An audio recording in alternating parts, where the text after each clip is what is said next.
अस्सलाम वालेकुम guys, welcome to four wheels. आज मैं जिस गाड़ी का रिव्यू करने जा रहा हूँ उसका नाम है Mercedes Benz C200 AMG cabrio 2018। Cabrio का ये मतलब होता है ये गाड़ी कन्वर्टेबल है और ये फोर्थ जनरेशन है जो कि लॉन्च हुई थी 2014 में और फेसलिफ्ट हुई थी 2018 में, जिसके अंदर इसके हेड लैम्प्स, टेल लैम्प्स और इंटीरियर में भी कुछ चेंजेस आए थे, वो मैं आपको रिव्यू में बताऊंगा आगे। Thank you to city car centre for making this review possible.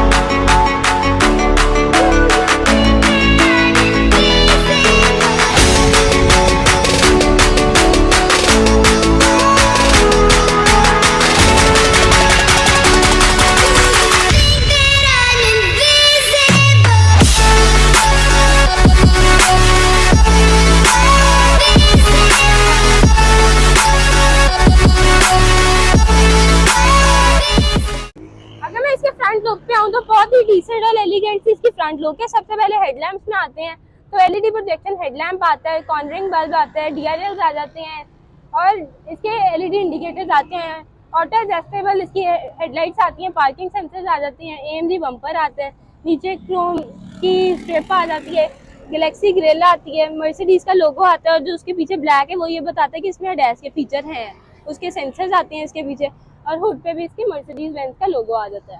इसकी साइड प्रोफाइल पे आऊँ तो बहुत ही डिसेंट इसकी साइड प्रोफाइल है, सी क्लास जितनी इसकी साइड प्रोफाइल है और लेकिन इसमें रेयर डोर नहीं आता, उसकी जगह काफी बड़ा इसका पिलर आ जाता है रेयर।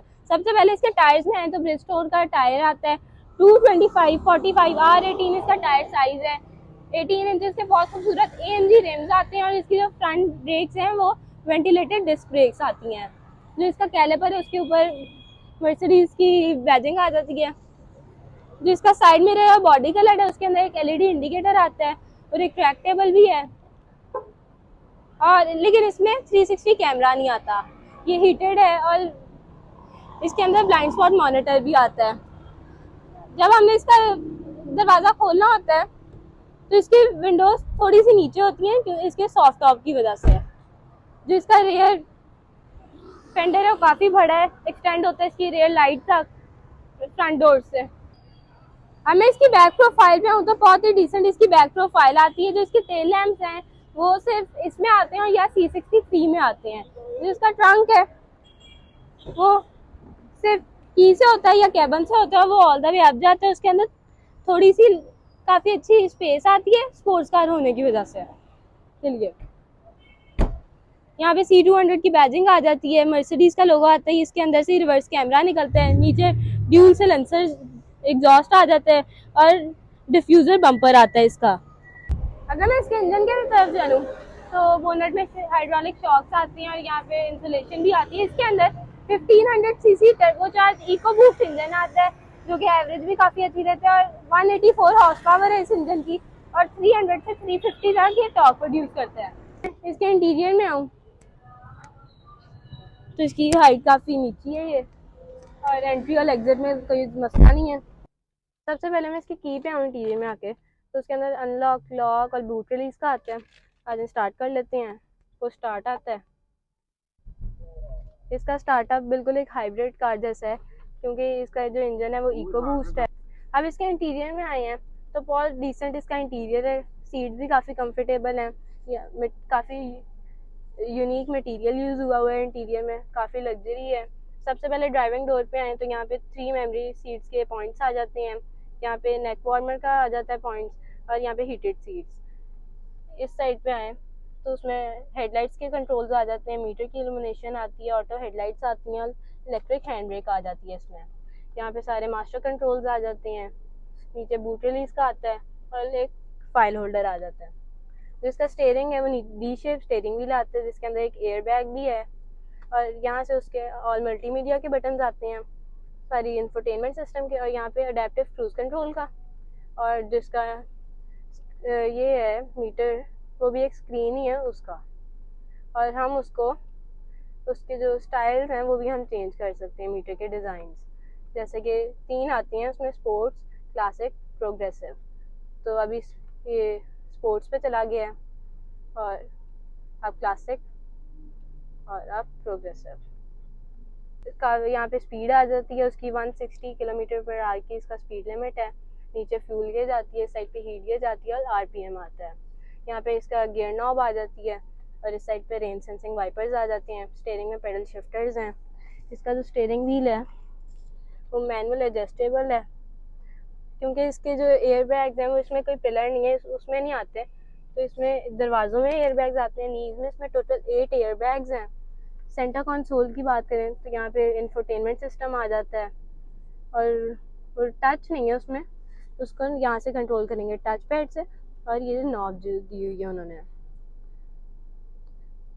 उसकी भी काफ़ी रिस्पॉन्स अच्छा है। यहाँ पे उसमें क्लॉक आ जाती है मर्सिडीज़ की, ये ऑप्शनल होती है।